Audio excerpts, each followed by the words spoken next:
Hi everyone! Good morning! Magandang araw po! Ngayong araw, ipapakita ko po sa inyo ang aking garden. Today's date is 28th of November 2023. Lalagyan ko lang sana ng music pero mas special kung may voiceover o diba? Sana po you will watch this video until the very end. And as always, taos-puso po akong nagpapasalamat sa inyong lahat na sumusuporta sa aking YouTube channel. At meron din po akong Facebook page at TikTok account. So guys, ganito po ang itsura ng aking front garden. So as long as may space ako, tinatamnan ko talaga ng kahit ano-ano. Makikita nyo po, meron po akong pumpkin dito, meron akong pineapple in a pot, at ito, cherry plum. Isa po itong uri ng puno na ginagamit as ornamental tree kasi yung blossoms nito at the start of spring is so beautiful at pwede ding makakain ng bunga nito. At dito naman na banda, meron po akong mga kamote, patatas at yung apricot tree ko na may bunga. Actually, I grew this from seed, so I'm very happy kasi may nakita po akong bunga kaya binabalot ko talaga ng mesh para hindi po siya kakainin ng ibon. At tingnan nyo po ang aking mga rosemary bushes guys, mas matangkad pa yan kaysa sa akin. At yung mga parsley ko guys, hinayaan ko lang siyang mag-mature dyan para at least meron akong pantanim for next year.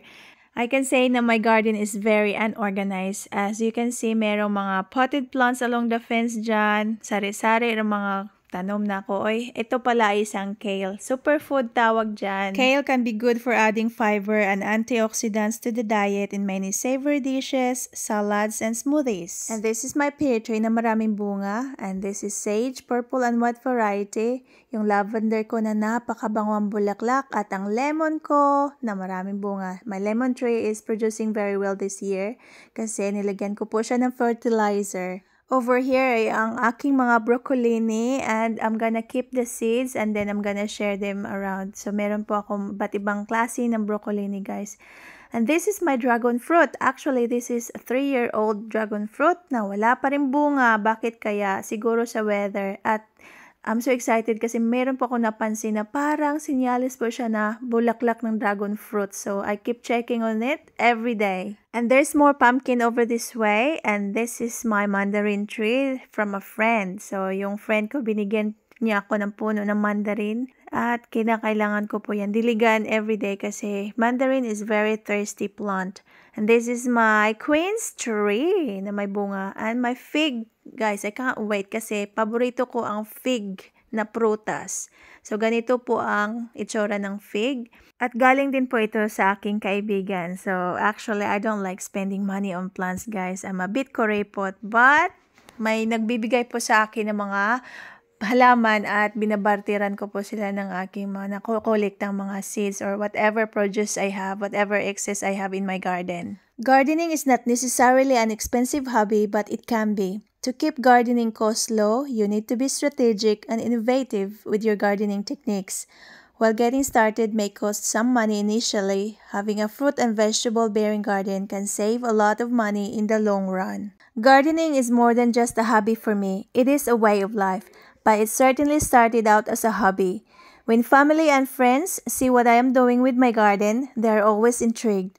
My garden is thriving and I very rarely spend money on fresh produce at the grocery store as a result. One of the very reasons why I started gardening for myself was for the potential cost saving. Nakaka-amaze pong tingnan guys kasi I mostly grow my seedlings from scratch talaga, from seed. Yung mga nakukulikta kong seeds sa aking garden ay yun din ang ginagamit kong pangtanim. At nakakatipid po ako by doing that way kasi mahal po ang panet of seedlings sa Bunnings or any garden center dito sa lugar namin. At alam nyo po ba guys, I planted more than 200, that's right, mahigit 200, 200 na pumpkin seedlings ang naitanim ko this year sa aking garden.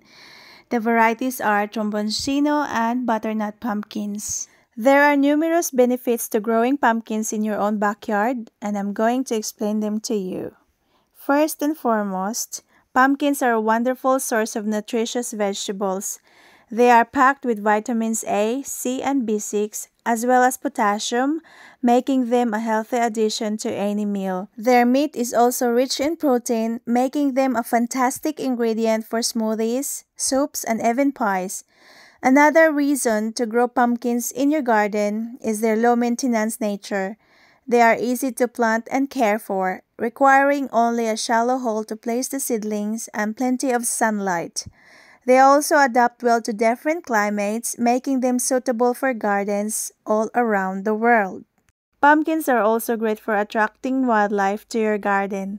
Not only do they provide a nutritious snack for birds and other small creatures, but they also add color and texture to your landscape. As they grow, their vines can trail behind them, creating a picturesque display. Lastly, growing pumpkins in your garden can be a fun and rewarding experience. Harvesting your own pumpkins is a satisfying activity that allows you to connect with nature and enjoy the fruits of your labor. Plus, you'll have a unique and memorable keepsake to show off to family and friends. In conclusion, growing pumpkins in your garden offers a variety of benefits. They provide a nutritious and delicious source of vegetables, are low maintenance, attract wildlife, and add color and texture to your landscape. So, why not give it a try and see how enjoyable and rewarding it can be? So, dito na naman tayo. Tingnan nyo po ang bee na ito, ang bubuyog na ito, guys. So, as much as possible, nagtatanim din ako ng mga flowers to attract the pollinators. Kinakailangan pong mapopollinate nila ang aking mga pumpkin flowers. Otherwise, hindi po sila tutubo. So, last September, binigyan po ako ng seeds ng moringa plant from a friend.